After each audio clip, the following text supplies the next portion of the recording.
Alicia, thank you very much indeed. And welcome to our SABC remote set here at Nasrec, the Johannesburg Expo Centre, where the UN Secretary General has just completed his press conference with the gathered media. The Secretary General says he's totally committed to work within the G20 to move key reforms, particularly as it relates to the international financial architecture that must play an increasingly crucial role in the global development agenda and the sustainability thereof. He has talked passionately in recent years about the need to reduce the cost of capital for development purposes, address debt distress in developing and low-income economies, and the urgency of climate justice, among others. Priorities that have layered the agenda of South Africa's G20 presidency. It's the first time that I get to speak to him outside UN headquarters in New York as we welcome to South Africa and SABC News, the 9th UN Secretary General, António Guterres. Welcome, sir. Good to see you outside of the confines of the UN. I must say I'm very happy to be here in Johannesburg and very happy to be with SABC News and with you in particular. Thank you very much indeed. Welcome. What do you make of this moment, not just for South Africa? First time the African Union is a fully fledged member participating in this summit. The first time in Africa, South Africa, and this broad development agenda that must make you, as the UN Secretary General, particularly happy. What do you make of this moment? I think this moment has an important contradiction.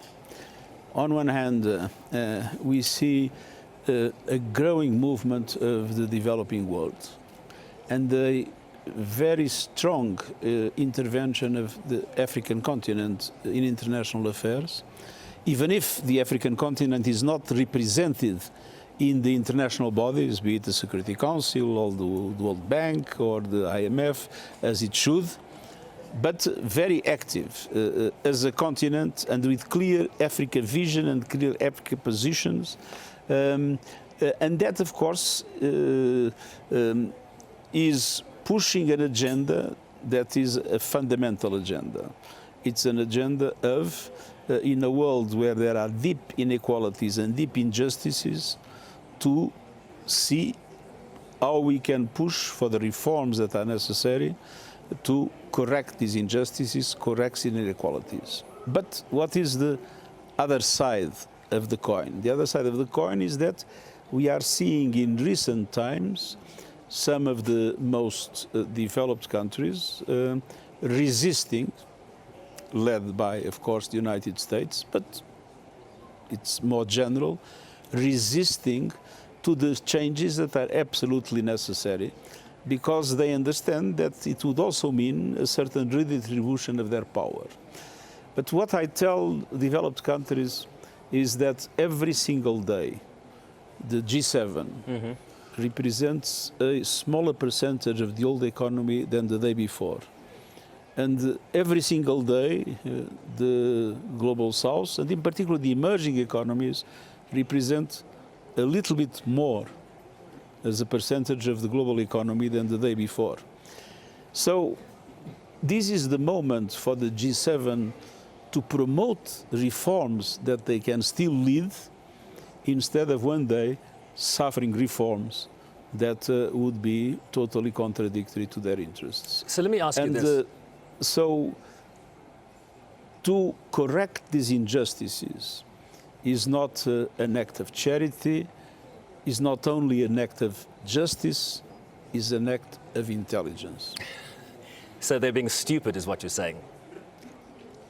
We won't mention names, but I know what you're talking about. I don't like to use the name stupid, but I would say that the intelligent thing to do is to reform the institutions to make them fair in a moment in which, let's be clear, the developed countries would still have a dominant role in the global economy. So as much as the G20 SG is about market and macroeconomic stability, we have seen the shift over time to greater development focus. But as you well know, development, the Sustainable Development Goals in particular, are currently suffering the consequences of an over $4 trillion financing gap annually.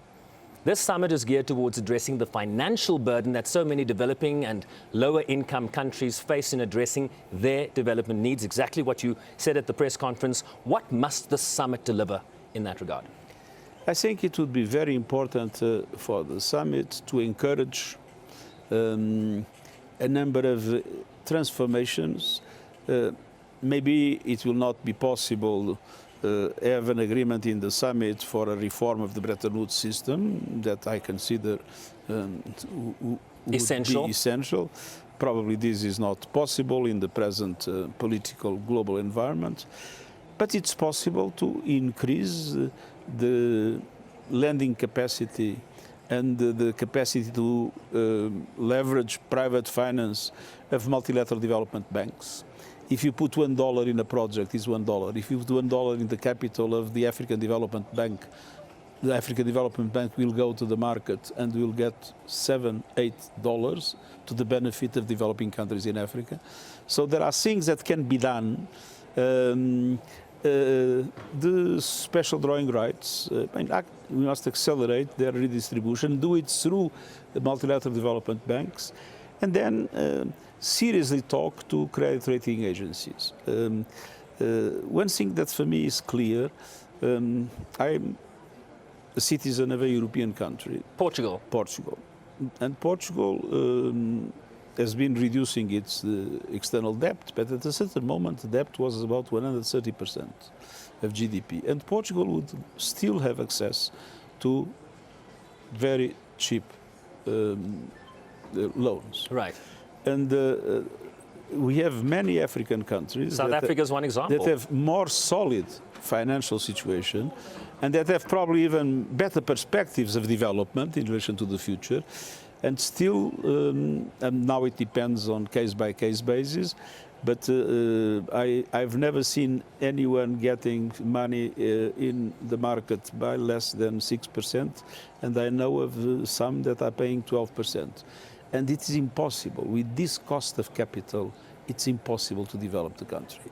So the question of reducing the cost of capital and of course increasing the amounts of concessional funding, increasing the amounts of direct support to the African economies and the economies of the developing world in general is absolutely crucial.